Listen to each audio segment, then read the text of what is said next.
This is Israeli Technology Founders Speak, a podcast of conversations with successful Israeli high-tech and biotech entrepreneurs. With your host, Avraham Hermon.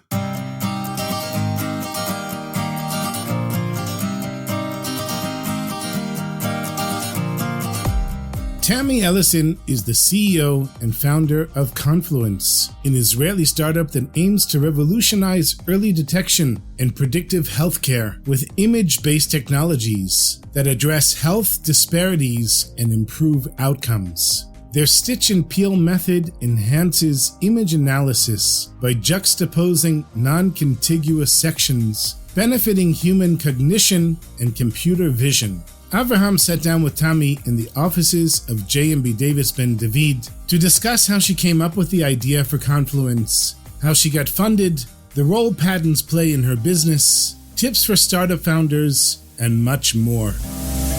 This podcast is a creation of JMB Davis Ben-David, an intellectual property law firm serving clients around the world. You have great innovations. We keep them safe. It's not enough to just have a great startup idea or innovation. If you don't legally protect your innovation's products and brand, anyone can claim them as their own. We keep your great innovation secure. Learn more by going to jmbdavis.com. That's jmbdavis.com. Can you start with telling us a little bit about yourself and about your background as it relates to your startup? I grew up in Chicago, where I went to school as well. I have a master's in cell molecular and developmental biology with an emphasis on developmental protein expression, patterns basically. And after 9/11, I moved from Chicago to Denver and then subsequently made Aliyah to Israel in 2014 at the end of Tzuk Eitan. I'm an author. I have a book coming out in May of next year. I'm an inventor. I'm a photographer and also a scientist. So you have managed to combine a lot of these aspects in your startup in Conflu3nce, right? Absolutely. And the root of it is really based on images. And it started with the photography during my pre-Aliyah trip to Israel. So there's a wonderful confluence, hence the name of the company, in bringing the company to Israel after I made Aliyah as well. When you came in here, you presented me with a picture, and it looks like a composite of 3 different pictures together. Mm-hmm. And there are lines that are essentially separating each section of each picture, and they're interspersed within each other. I don't know if I described it well. No, you did, 100%. Interwoven is what the patent actually says. Okay. Yes. We'll get to IP. I like talking about IP. Also interleaved. Okay. Yes. So what problem does this solve? I see that this is the product, but what's the need? What does this do? And what is your company? What does Conflu3nce do? So it actually isn't a product. Initially, before I formed the company, while I was still in the United States, I was developing these images as art. And from an interesting perspective is that when you look at these images, as you and Jeremy had done, you can see this dynamic shifting of figure and ground dynamics. That's interesting. And that's interesting not only from the perspective of how we perceive images, but also how we can utilize that property. And so initially this really became an opportunity to advance neurocognitive science from the perspective of how can we engage cognition, understand it better, improve the quality and quantity of inputs. And the reason why I bring this up is that when you look at these images, you've got embedded within this, these wonderful features for the perfect stimulus. You've got rich content, you've got content that you can personalize, and you've got content that can be gamified. So that looking at neuroscience from a historical background, most of what's done is really from a speed and accuracy perspective, looking at skills. How's your attention? How's your memory? Your visual spatial skills, language, etc. But those are usually analyzed on an individual basis rather than the composite, which is really what these images reflect, both the parts as well as the composite. And so what we have is an opportunity to build a stimulus, an enriched stimulus, a visual stimulus that allows you to directly measure cognition. That's different. So in terms of cognition, specifically, what sort of diseases or impairments are you considering treating or diagnosing? So it isn't so much from a diagnostic standpoint. And I'll qualify it in this way. I think most AI systems, most systems and companies are really directed towards diagnostics. That's the ground truth that we have. It's the symptoms that we can see.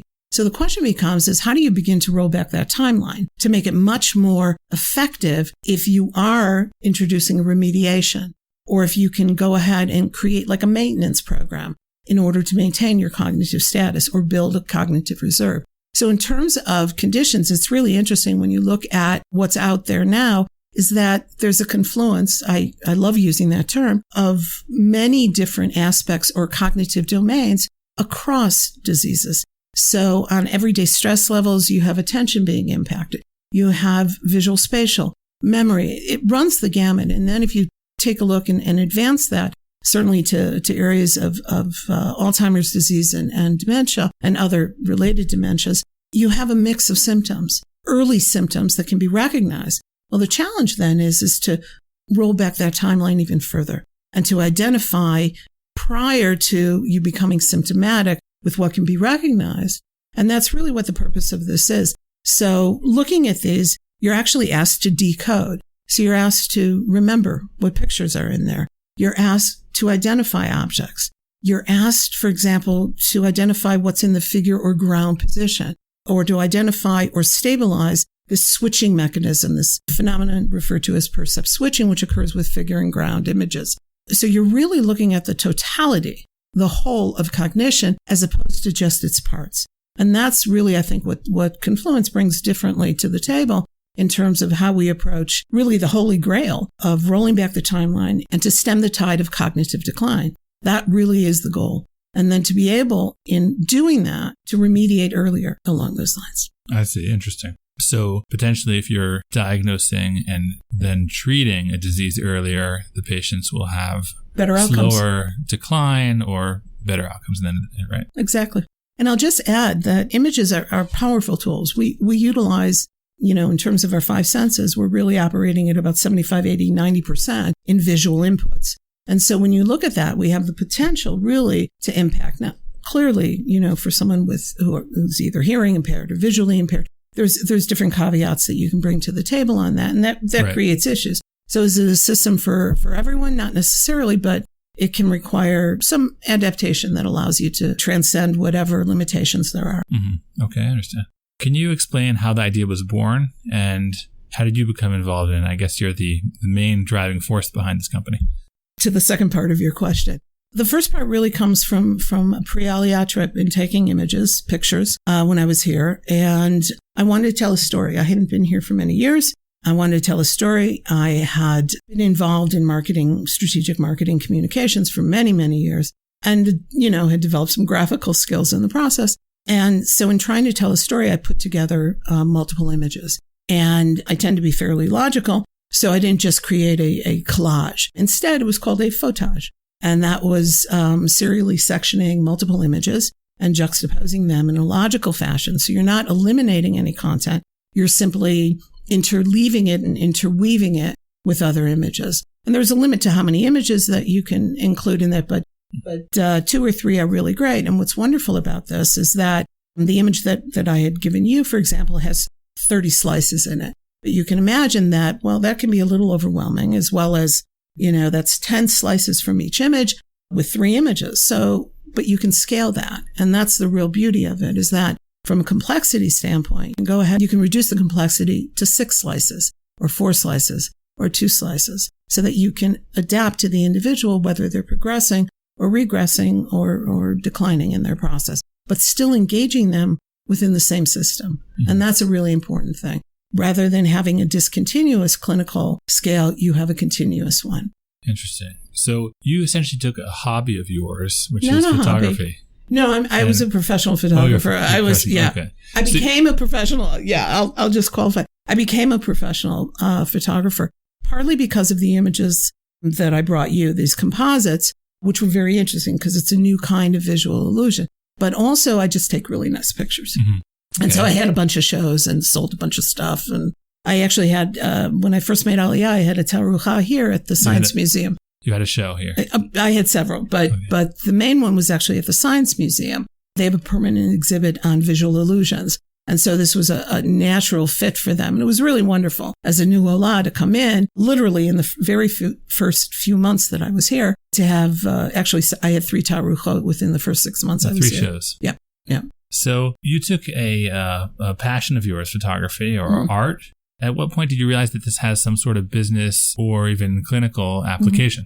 I think almost immediately, and I do mean that. One of the interesting things about images, and these in particular, is it depends on what images you include. So the phenomenon of this figure and ground dynamic switching that occurs doesn't occur with all image combinations. And so from a neuropsych standpoint, they're referred to as stable or multi-stable image sets. And what makes it all the more interesting along those lines is because you can put different images in combination and have a different outcome and also predict what that outcome is going to be. You can then go ahead and create a system that allows you to engage cognition holistically and individually across multiple domains. So what made you come to that realization? Just looking at the images. Mm-hmm. So when you look at them, so when I first put these images together, I would look at them and go, that's interesting. That image is switching on me where I'm seeing a change in the figure and ground. And then in another set of images, it wasn't. And so that actually began a 6-year adventure, probably more suited to academia, but not to be, to understand what image properties convey this figure and ground dynamic. That's interesting. Mm-hmm. What is embedded in those images and in the scenes that we see? How do we perceive figure and ground? Because everything is in a relative state. You sitting in front of me is in the figure position closest to me, and that wall is in the ground position. But the wall outside and the building next door are in the further ground position. And so we're always using figure and ground dynamics. And so from a health standpoint, visual spatial changes occur, memory changes occur, attention changes occur. When you look within the system holistically, you can identify changes both in the individual domains. And that's interesting. Those skills, how do they change? And we see, most recently, obviously, with things that are happening in the news, to see those obvious changes in speed and accuracy in how someone speaks, in the information they convey. But what's more interesting is the process. How does it impact our decision-making and our ability to make those decisions? Okay. Yeah. So if I understand correctly, you are taking your photography profession and passion and combining that with your biology background. And correct. Together, this can lead to this exciting result of a new potential diagnostic tool. So a screening tool and diagnostic potentially. But I think it's interesting, and maybe the better frame on it is that science and art have always been brought together through creativity. That's the commonality between them. And I am blessed. I'm very grateful for these things, that I am a generalist and I'm able to do a bunch of different things. And I think in many respects, because I was always into puzzles and patterns, it was a natural fit to go from putting together an image and then analyzing what that image is all about. From an aesthetic standpoint, it's lovely. Not all image combinations are aesthetic, by the way. That's a really fascinating perspective, because when you look at these, you still have to be able to decode it. Your brain is making sense of this, each individual image and the parts of those images. And so when the image combinations are incongruous to what we understand or what we expect. And that's how AI works also. What we expect when we're doing a search. It's that fill in large language models of what is the next natural in the sequence. And so that's what visual cues are from a Gestalt perspective. It's that we can look at one part and expect or predict what's going to be that next part, or that continuation of that horizon line, or the continuation of how a word is formed. And that's really a powerful tool, both from science and art. I see. That's fascinating. Let's talk about your investment. Have you obtained investment? And if so, how did you obtain investment in your project? So I started the company in 2016. By 2017, I was fairly confident in what we were doing in terms of, is there potential products here? Is the science solid? And that was really what the 6 years going into this was really all about. And so in the summer of 2017, I began meeting with an investment group, which was a private company that had plans really of investing in other companies and helping to build the IP and then, co-venturing together. And in 2018, we got our first investment from that company, which is based in Colorado. Over time, they continue to invest. We have 6 patents, which can be costly. That's one way of putting it. And I've worked with JMB in the interest of full disclosure. Mm-hmm. I was also working with a patent examiner, a former patent examiner who's a patent agent in the United States, who was with various firms during that tenure. So you had mentioned IP, and also looking at your website, you could tell that you are very IP focused and you showcase your patents and their numbers. That's in the interest of full disclosure as well. So just taking a step back, what role does IP play in your business strategy? If I had to put it into specific terms, which is always challenging for me, just so you know, is when you have an idea or you're planning a company or you've got a product idea in mind, and there's a distinction there. What I had found was something really interesting about images, about image scenes, about image properties that could be applied to both non-medical and medical images, to any image. Had I been in an academic institution, that's where we would have, continued and done academic research probably for the next 20 odd years. That wasn't the case. So I think from a company standpoint, investors like to have proprietary product that you're working with or proprietary ideas. And that's where IP can come in that respect. I think if I had to do a retrospective on this, we were very IP focused, and it had nothing to do with, trying to protect intellectual property. It had to do with, there's some really interesting and cool things here. Let's get it down on paper. Let's see if we can bring this to bear, but let's flesh this out in its entirety. Mm-hmm. And so within this perspective is we start with photographic images that are composited together in understanding then the principles and the attributes in those images that confer this figure and ground dynamic and all these other gestalt visual cues, and then how they can be applied both in terms of image analysis and image processing, but also in terms of cognitive health. And there's a whole nother aspect that goes to cybersecurity as well, using images and the ability for you as an individual to identify yourself as a human, number one, and also to validate yourself that you are the user for this particular, application or whatever you're going into. Wow. So it was very broad ranging in that respect, and at times very overwhelming, I have to be honest with you. So, and very exciting and interesting and fascinating. Now, you had mentioned your move to Israel, or aliyah, as you put it, which is the Hebrew word for moving to Israel. And it seems that Israel plays a big role on the development of you professionally and also your company. Can you just elaborate on what's interesting and unique about a startup in Israel and being here? It's a great question, I think. I'm still in Ola Chadasha, at least for another year. So for our listeners, that means a new immigrant. Right? Thank you. Yes. And so, to be perfectly honest, I think, as a new Ola, that's number one, an issue in terms of adjusting over time from a cultural standpoint, from a relationship standpoint, and just getting settled as well. The language is certainly a component. Israel has this wonderful ability to begin a conversation in English and then switch over to Hebrew. Mm-hmm. That can be challenging. I will say this, though. It's from an ecosystem standpoint, there's so many opportunities to tap into. And I think it's up to the individual to do that. And I didn't always do that. We're a small company, and so I was always very actively involved in all aspects of it. And at times, the marketing and outreach component probably fell by the wayside. But those opportunities exist here. And that I think is really the beauty of Israel. And as I said, much of this really began not only with my desire to make Aliyah, but with taking pictures in Israel. Mm-hmm. Okay, that's a good answer. And I think that people realize that coming to a new culture, new environment is never going to be easy. And you somehow managed to move forward despite those hurdles. Some of the time. No, as I said, I was really very fortunate, to have 3 taruchot very early on. And I've worked even before I set up the company. And while I was setting up the company, I always worked. Mm-hmm. It takes time to be out there, to speak with people. Right. And that's always a challenge when you're starting out. Like, how much can you talk about? I was also somewhat encumbered, just so you know, with the patents, like how much I could really say before the patents were issued. All of our patents, the 6 of them, were really issued at the start of COVID and were done by the end of COVID. We have one more that's still pending right now. But prior to that time of 2020, there were challenges in being able to discuss things in a cogent way. Right. And tell the story. As you know, the story is not as simple, which is why I brought you a picture. Well, yeah, that's very helpful.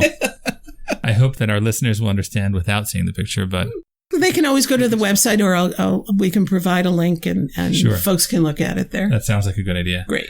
What sort of tips do you have for founders that are just starting out with a new idea or with a new company? Know your strengths and weaknesses. That's number one. And to surround yourself with people who complement that and who challenge you and are not just yes people. I think that that's a challenge for a lot of CEOs is to build that team that makes it work. And I would say the other thing is to believe in what you're doing more than anything else. I had the experience very early on that to get that second opinion is like, well, am I really doing this? And is this a really good patent? And, does this have, the prospects of the future that I believe that it has from a product standpoint? And I went to a very well-known patent attorney and I showed it to him. Within 10 seconds, he's like ripping off the pages going, nah, there's nothing much here. And I'm like, 10 seconds, 6 years of my life. It's an interesting balance. So I think it's important to believe in yourself. And so after that, I still believed in myself and got a third opinion and just proceeded. And so 6 patents later, with the 7th in the offing, I think we did okay. Mm-hmm. Glad to hear that you found the right patent attorney. Absolutely. And the right second or third opinion, whatever it was. It is a process, though. You have to be willing to stay the course and surround yourself with people that can help you and also give yourself time to decompress. Mm-hmm. So for me, photography became that decompress mode. When I needed to think something through or plan something through, 6 patents is not an easy thing to run through. Mm-hmm. And I did all of the provisionals on them and much of the writing on it, as well as the graphics. So it is a process. So you need to, keep your head above water and know how to keep your head above water. It's interesting what you said about decompression, because I think that's an important aspect that's sometimes overlooked. And you're probably the first person to give this answer after around 30 or so episodes of this podcast. Really? So, yeah. But I'm a big fan as well. Make sure you have interests and make sure you can take your mind off of your work. Absolutely. That's and not make time. Make time for yourself. Just as a side note, I actually had the domain name decompress.com. However, it was in the early 2000s and nobody was talking about decompressing. Nobody talked about work pressures or the challenge of work-life balance or to find that balance in life, period. So, yeah, I gave up that domain though. Interesting. Okay, where do you see your company, Conflu3nce, in a year or further down the road? Well, one of the things that's a priority on our agenda is to complete the patents. We have one that's still outstanding. It's the 7th, which specifically deals with medical images. And we also have the European and Indian patents on the cybersecurity patent that we have. So that's a priority certainly for the next year or year and a half, depending upon when they come up. We're actually already into our maintenance fees on the very first and second patents, which is really exciting. So we've already brokered that gap to being official patentees. I think in many ways we're looking for the right partners in how we move forward, whether that's with investments or licensing or whatever comes along. If you look at our episodes, a lot of our founders are male founders and you're a female founder. So can you address unique challenges that you've had as a woman moving forward here in Israel in the startup scene? That's a great question, by the way. I'm not just a woman or female founder. I'm also an older female founder. So there's different challenges, obviously, whether you're a man or a woman, young or old, new Ola from the United States or any other country, or resident if you've been to school here all your life or in the Army service. But the ecosystem is so rich that if you can find your slot and put yourself out there, you can find all the resources that you need, the people that you need, and the environment that helps you move forward during those difficult times and to celebrate really your achievements as well. So I'm very grateful. And I can say I didn't always do that. And I was always very much mired in the R&D aspect of it and didn't always attend the seminar or the webinar or whatever it might be. But it's there for the taking. And you just have to find the right slot that fits. Okay, that's really good input. And this has been a learning experience for me, so thank you for that. And thanks for coming and being interviewed on Israel Technology Founders Speak.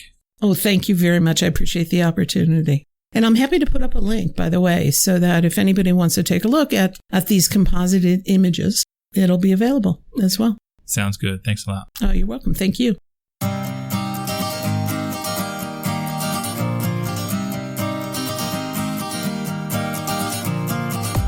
That was Tami Ellison, the CEO and founder of Conflu3nce. We hope you enjoyed this episode. There are many more to come. Do you have a great innovation or startup idea? We'd love to hear from you. You can reach out to us by going to our website, JMB Davis, DAVIS.com. And if you go to jmbdavis.com/startup, you'll see we have a special site specifically made for startups to help startups protect their innovations. Please be in touch with us and find out how we can help you. Thank you for listening, and we look forward to bringing you the next episode.